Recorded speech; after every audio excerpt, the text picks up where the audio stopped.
मुझे पता लग गया है, मुझे पता है। बोलिए भारत माता की।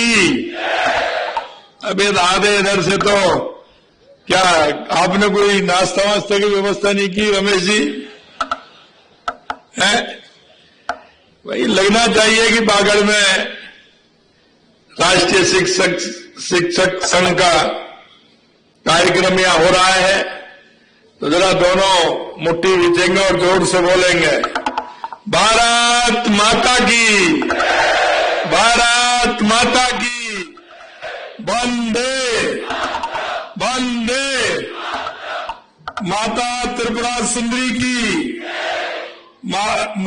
मदारेश्वर महादेव की, शीत ब्रह्मा जी की, पावन तीर्थ बेणेश्वर धाम की, मावजी महाराज की, गोविंद गुरु की। आज के राष्ट्रीय शिक्षक संघ राष्ट्रीय द्वारा आयोजित इस शैक्षिक सम्मेलन में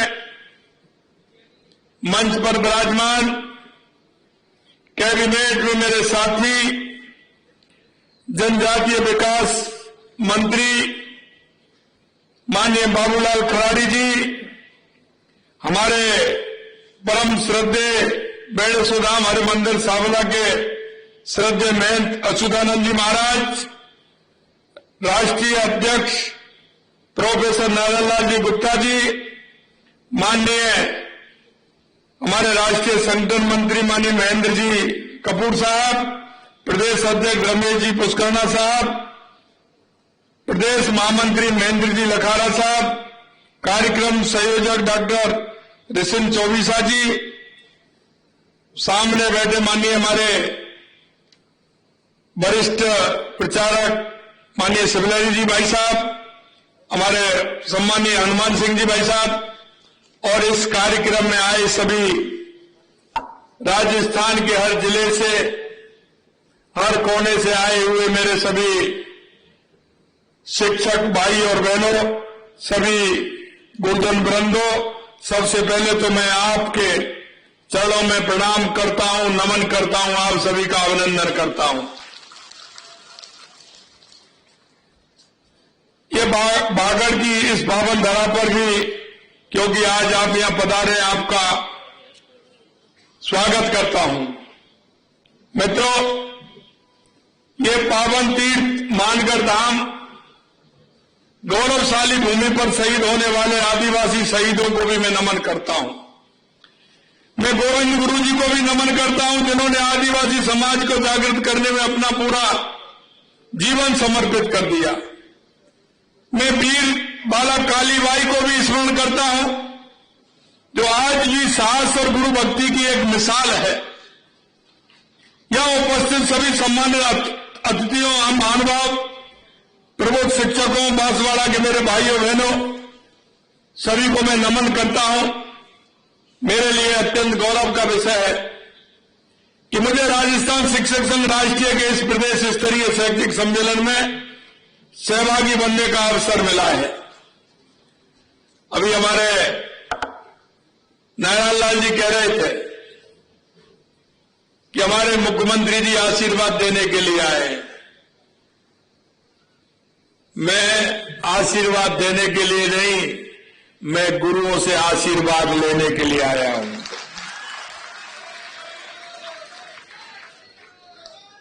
क्योंकि जीवन में, हर व्यक्ति के जीवन में गुरु का अलग महत्व है, और गुरु का महत्व ही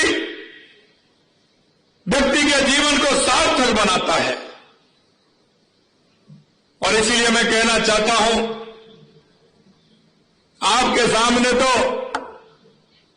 सूरज को दीपक दिखाना है, क्योंकि आप राष्ट्र के निर्माता हैं, राष्ट्र के भाग्य विधाता हैं। कई बार मैं देखता हूं, आपके मन में ये विचार भी आया होगा, क्योंकि आप भी कभी ना कभी विद्यार्थी रहे हैं। आपके भी गुरु हैं, लेकिन जीवन में एक उदाहरण हर व्यक्ति के जीवन में होता है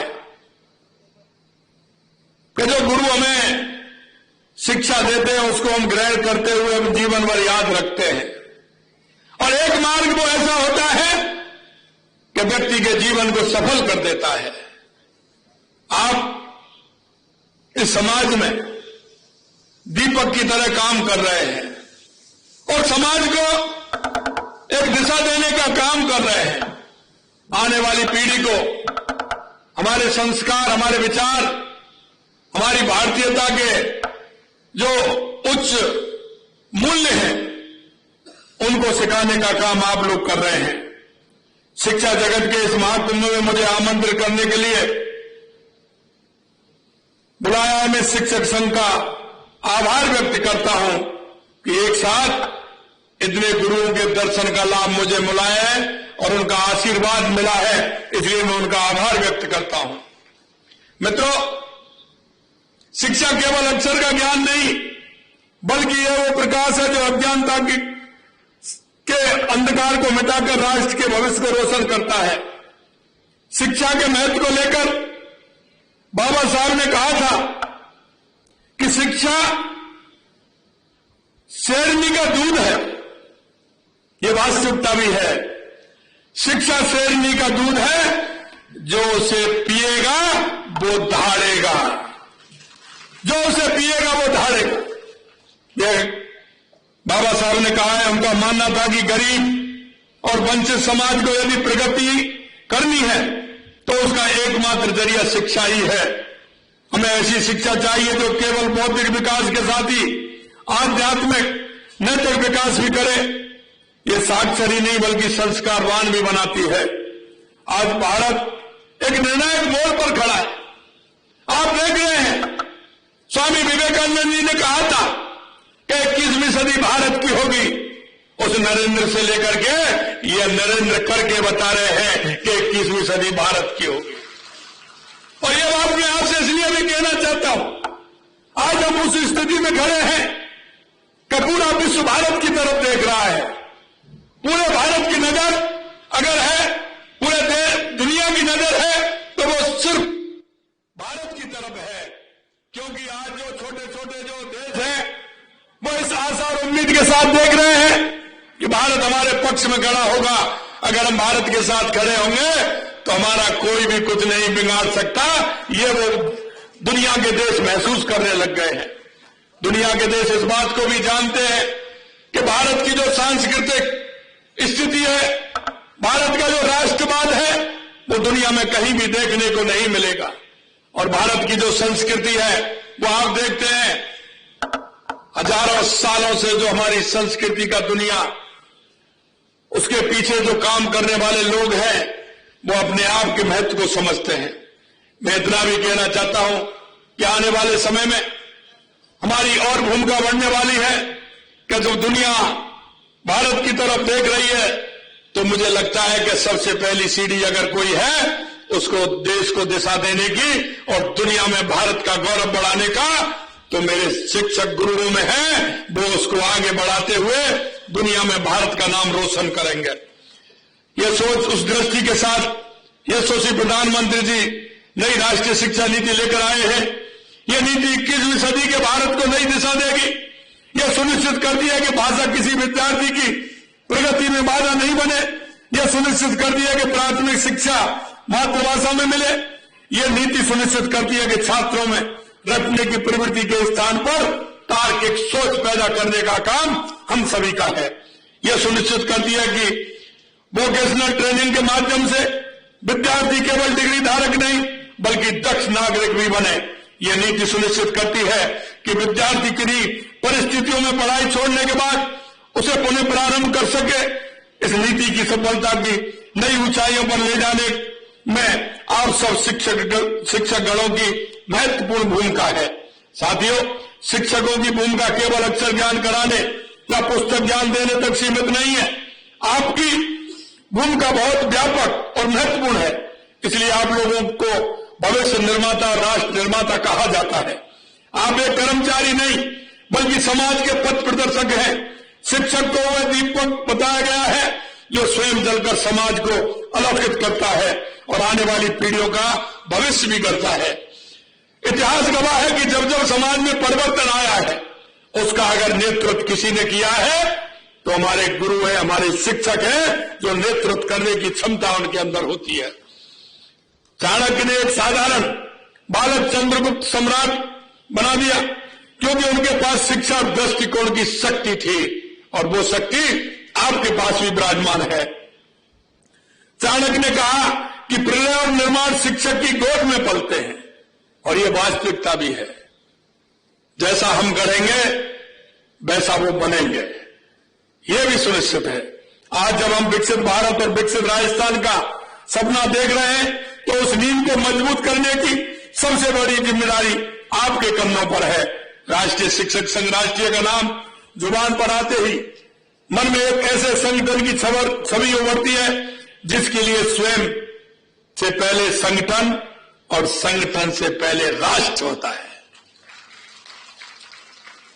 आपका ध्येय राष्ट्र के हित में शिक्षा, शिक्षा के हित में शिक्षक और शिक्षक के हित में समाज केवल शब्द मात्र नहीं बल्कि राष्ट्र निर्माण का एक संपूर्ण दर्शन है।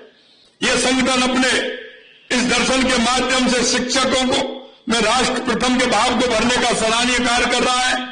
हमने शिक्षा, शिक्षकों और विद्यार्थियों के लिए पिछले 2 साल में अनेक अभूतपूर्व कदम उठाए हैं। हमारी सरकार ने 2 साल के अंदर लगातार जिस तरह से काम किया है वो आपके सामने है। राजकीय महाविद्यालयों के पुस्तकालयों में युवाओं को परीक्षाओं की तैयारी करवाने की व्यवस्था शुरू की। पहले चरण में 36 राजकीय कन्या महाविद्यालय में अध्ययन सुविधा प्रारंभ की।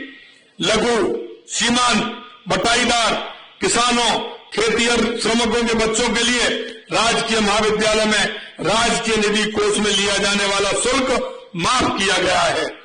71 नवीन राजकीय महाविद्यालय की स्थापना की गई। 177 नए राजकीय महाविद्यालयों के भवन निर्माण कराए गए। 17 महाविद्यालयों को यूजी से पीजी में करोड़ित किया गया। 41 मुख्यालयों पर स्थित महाविद्यालयों में बीबीए कोर्स प्रारंभ किया गया है।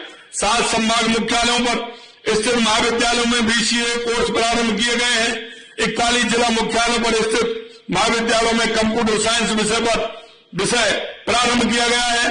कालीबाई भील मेधावी छात्र स्कूटी एवं देवनारायण स्कूटी योजना के तहत 39,586 स्कूटियों का वितरण भी किया गया है। 65,000 स्कूल भवनों की मरम्मत का कार्य करवाया जा रहा है।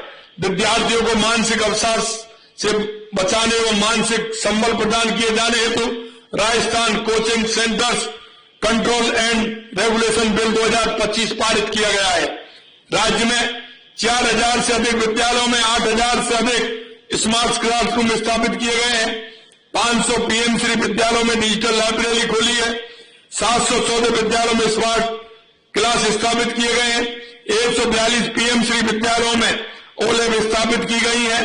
राजकीय विद्यालयों में अध्ययनरत कक्षा 1 से 8 तक समस्त बालक बालिकाओं को एवं कक्षा 9 से 12 की बालिकाओं को यूनिफॉर्म स्कूल बैग हेतु सहायता राशि 800 रुपए प्रति विद्यार्थी डीबीटी की जा रही है। अब तक 41,25,000 विद्यार्थियों को 330 करोड़ रुपए से अधिक की राशि डीबीटी की जा चुकी है। 45,489 विभिन्न पदों पर पदोन्नतियां दी गई है। 10,51,000 साइकिल वितरित की गई है। मेधावी विद्यार्थियों को कुल 88,000 से अधिक टैबलेट वितरित किए गए हैं।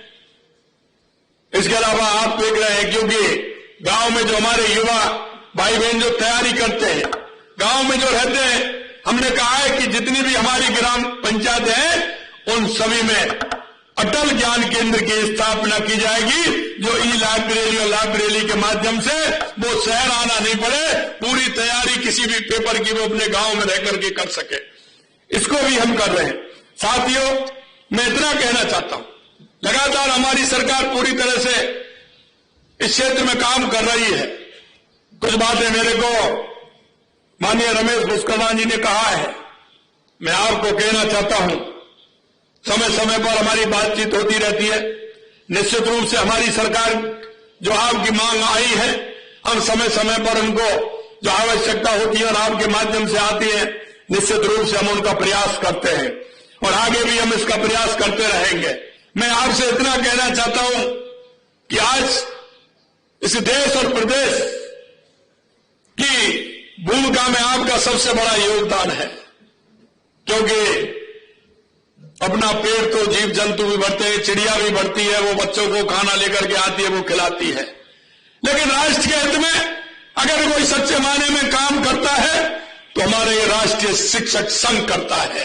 इसलिए आपसे और ज्यादा अपेक्षा है और आपकी तरफ पूरा राजस्थान देख रहा है, पूरा देश देख रहा है, क्योंकि जो राष्ट्र के हित में काम करने वाले होते हैं वो राष्ट्र की चिंता पहले करते हैं और हम वो लोग हैं जो राष्ट्र को पहले मानते हैं। इसलिए मैं आपसे कहना चाहता हूं कि आपकी भूमिका और महत्वपूर्ण बढ़ जाती है। वो उस महत्वपूर्ण भूमिका में अपना काम हम करेंगे। हम शिक्षक संघ के लिए जो काम करते हैं, लेकिन समाज के लिए जो काम हमारे मन में आते हैं, समाज के अंदर जो हम जिस तरह का भाव देखते हैं, उसमें से क्या निकाल सकते हैं, उसमें किस तरह से और सुधार हो सकता है, सरकार का कैसे सहयोग हो सकता है, इस तरह के सुझाव अगर हमारे राष्ट्रीय शिक्षक संगठन के माध्यम से आएंगे तो निश्चित रूप से सरकार को भी उससे बहुत बड़ी काम होगा और वो मिलकर के उस काम को हम आगे बढ़ाएंगे, ये मैं आपको विश्वास दिलाता हूं। साथियों, ये सम्मेलन शिक्षकों के बीच विचार विमर्श के साथ चिंतन का भी एक सशक्त मंच है। यहां से जो विचार निकलेंगे वो हमारी शिक्षा नीति को और प्रभावी तरीके से क्रियान्वित करने में सहायक होंगे। मेरा आप सबसे आग्रह है कि आप स्कूलों में ऐसा वातावरण तैयार करें जब विद्यार्थी न केवल परीक्षा उत्तीर्ण करे बल्कि एक स्वाभिमानी और राष्ट्रभक्त नागरिक बनकर के निकले और हमारी जो भूमिका है उससे निश्चित रूप से इस राष्ट्र को बहुत बड़ा हम दिशा देने वाले हैं। और यह समय यही है, सही समय है, यही समय है, क्योंकि 21वीं सदी भारत की होगी। और इसमें आज देख रहे हैं हमारे पास जो नेतृत्व है, देश के यशस्वी प्रधानमंत्री नरेंद्र मोदी जी के नेतृत्व में आज दुनिया में जिस तरह से भारत की भूमिका बदली है, उसमें आपका बहुत बड़ा योगदान है। और अब थोड़ी सी और अगर हम मेहनत करेंगे तो निश्चित रूप से राष्ट्र की परिकल्पना जो दुनिया देखना चाहती है वो भारत दिखा पाएगा। मैं लगातार कहता हूं, आपने देखा होगा, ये तो मैंने काम आपके शिक्षा विभाग के बताए, लेकिन मित्रों मैं कहना चाहता हूं हमारी सरकार ने लगातार जिस संकल्प पत्र को लेकर के हम आए थे, मैं आपसे कहना चाहता हूं हमारी सरकार को 2 साल हुए हैं, लेकिन हमने उसमें से 70% काम हमने पूरा किया है। और आपको मैं ये भी कहना चाहता हूं, क्योंकि 70% काम हमने 5 साल के लिए जो संकल्प पत्र दिया, 2 साल में हमने 70% काम पूरा किया। आगे हमारे और काम आने वाले हैं। मैं कांग्रेस की अगर बात करूं तो कांग्रेस ने जो 5 साल में नहीं किए वो हमने 2 साल में काम करके दिखाया है। ऐसे 50 काम जो कम से कम जो उनसे कई गुने काम हमने किए हैं। लगातार हमारी सरकार काम कर रही है और आपने ये भी देखा है कि हर क्षेत्र में, चाहे वो पानी का क्षेत्र हो, चाहे बिजली का क्षेत्र हो, चाहे वो युवाओं का क्षेत्र हो, युवाओं के लिए नौकरी की स्थिति हो, हमने 92,000 नियुक्तियां दी हैं, 1,56,000 हमारे प्रक्रियाधीन है, 20,000 हम अभी देने वाले हैं। लगातार हम इस क्षेत्र में भी काम कर रहे हैं और जो युवाओं के सपनों को रोंदने का काम किया था, 2 साल हो गए, इतने पेपर हुए, एक भी पेपर लीक नहीं हुआ। ये हमारी प्रतिबद्धता आप देख रहे हैं, राजस्थान के अंदर एक भी पेपर लीक नहीं हुआ। मैं आपसे कहना चाहता हूं उसमें बहुत बड़ा सहयोग आप सभी का है। आप सभी जिस मन से, जिस राष्ट्र प्रेम से काम कर रहे हैं, उसका बहुत बड़ा सहयोग हमारी सरकार को आपके द्वारा मिलता है। मैं इतना ही निवेदन करूंगा कि हम सब मिलकर के हमारे प्रदेश को विकसित प्रदेश बनाने में, उत्कृष्ट प्रदेश बनाने में हम सभी की भूमिका है। उस भूमिका को देखते हुए हम हमारे प्रदेश को विकसित प्रदेश बनाएंगे, भारत को विकसित बनाएंगे। देश के यशस्वी प्रधानमंत्री नरेंद्र मोदी जी का जो सपना है विकसित भारत 2047, तो निश्चित रूप से उसमें आपकी बहुत बड़ी भूमिका है। आप उस भूमिका में आते हुए हमारे राष्ट्र को आगे बढ़ाने का काम करेंगे। इसी आशा और विश्वास के साथ आपने मुझे यहां बुलाया, मेरे को जो आशीर्वाद आपने दिया है, निश्चित रूप से उसके लिए मैं आप सभी को बहुत बहुत धन्यवाद देता हूं। आप सभी को बहुत बहुत धन्यवाद। जय हिंद, जय भारत, जय राजस्थान।